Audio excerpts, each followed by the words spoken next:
Bonjour à toutes et à tous. Alors je suis vraiment très heureuse de vous retrouver parce que ça fait longtemps que j'avais pas fait de vidéo, donc me voilà de retour pour de nouvelles aventures. Bref, je m'appelle Hélène Picot pour celles et ceux qui ne me connaissent pas et j'ai créé depuis 10 ans maintenant la méthode Rêver, Oser, Foncer. Et donc je vous accompagne depuis plus de 10 ans dans vos changements de vie, changements de voie, reconversion, quête de sens. J'ai écrit plusieurs livres, le dernier, Libre vers un travail qui a du sens, mais c'est pas le sujet d'aujourd'hui. Aujourd'hui je voulais vous parler de quelque chose qui est très important quand on est en reconversion, quand on crée sa boîte, quand on crée son entreprise, quand on devient entrepreneur. C'est le burn-out de l'entrepreneur ou du reconverti. Comment éviter ça? En fait, je le vois très souvent, alors pas dans les personnes que j'accompagne parce que je peux vous dire qu'elles ont des grosses alertes à chaque fois et je leur dis attention voilà, de ne pas tomber dans ce panneau-là, mais pour beaucoup de personnes que je rencontre qui ont fait cette reconversion, qui ont changé de vie, qui ont créé leur entreprise au bout de quelques mois, et parfois c'est vraiment même pas un an, hein, et en fait ils se retrouvent à exploser en vol parce que finalement ils avaient quitté une ancienne vie professionnelle parce qu'il y avait trop de pression, parce que potentiellement ils avaient déjà fait un burn-out, parce qu'ils ne se retrouvaient pas du tout, parce qu'il n'y avait pas de sens, enfin bon bref, il y a énormément bien sûr de facteurs dans le souhait d'une reconversion, et sauf qu'ils arrivent dans leur nouvelle vie professionnelle comme des bourriques. Donc c'est vraiment en mode...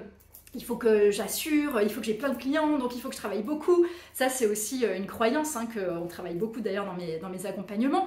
Cette croyance de il faut travailler dur pour gagner sa vie, ou il faut travailler très dur pour réussir. C'est complètement faux.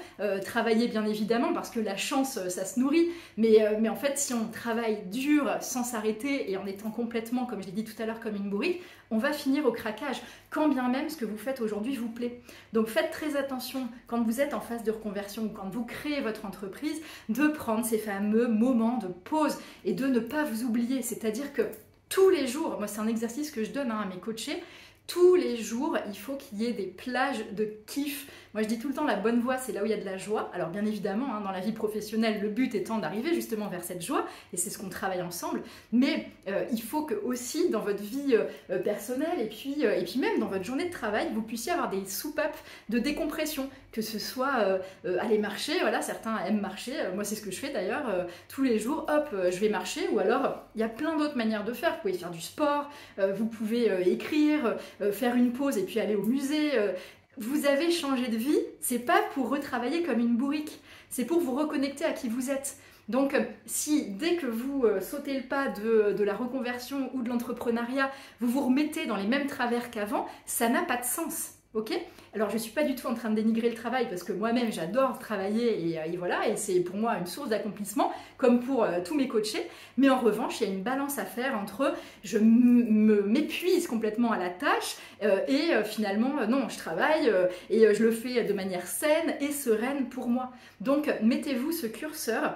Il y a aussi quelque chose qui rentre en ligne de compte, c'est que quand les gens se lancent, ils ont cette impression que s'ils ne travaillent pas assez, ils n'auront pas assez de clients. Donc ça aussi, c'est quelque chose à éradiquer comme croyance, parce que vous pouvez travailler de manière juste. Vous pouvez enchaîner comme une bourrique et finalement, vous enchaînez tellement que vous êtes fatigué, donc vous n'attirez pas les clients, parce que quand ils vont vous voir complètement exténué, ils n'ont pas du tout envie de vous acheter quoi que ce soit. On n'a pas envie de ressembler voilà, à la personne complètement crevée et autres. À partir du moment où vous êtes bien, vous êtes épanoui, vous rayonnez, là effectivement ça va drainer du trafic, des clients dans votre boutique ou sur votre site internet ou dans vos conférences, peu importe quoi. Donc ça c'est très important à retenir. Surtout, vraiment retenez ça, vous n'avez pas changé de vie pour repartir dans les mêmes travers qu'avant. Donc faites des pauses. Comme je le dis tout le temps, on ne peut pas remplir quelque chose de plein. Donc si votre tête, si votre mental est non-stop comme ça pressurisé, ça va ensuite jouer sur votre corps. La maladie, c'est le mal à dit. Et quand on n'écoute pas les signaux du corps, c'est la psyché qui va rentrer en ligne de compte avec des fameux burn-out. Donc c'est clairement pas ce que je vous souhaite. Faites des pauses, plus vous allez être serein, plus vous allez être épanoui, plus votre business va s'en ressentir. Donc soyez serein et je vous souhaite plein de bonnes choses. Donc à bientôt!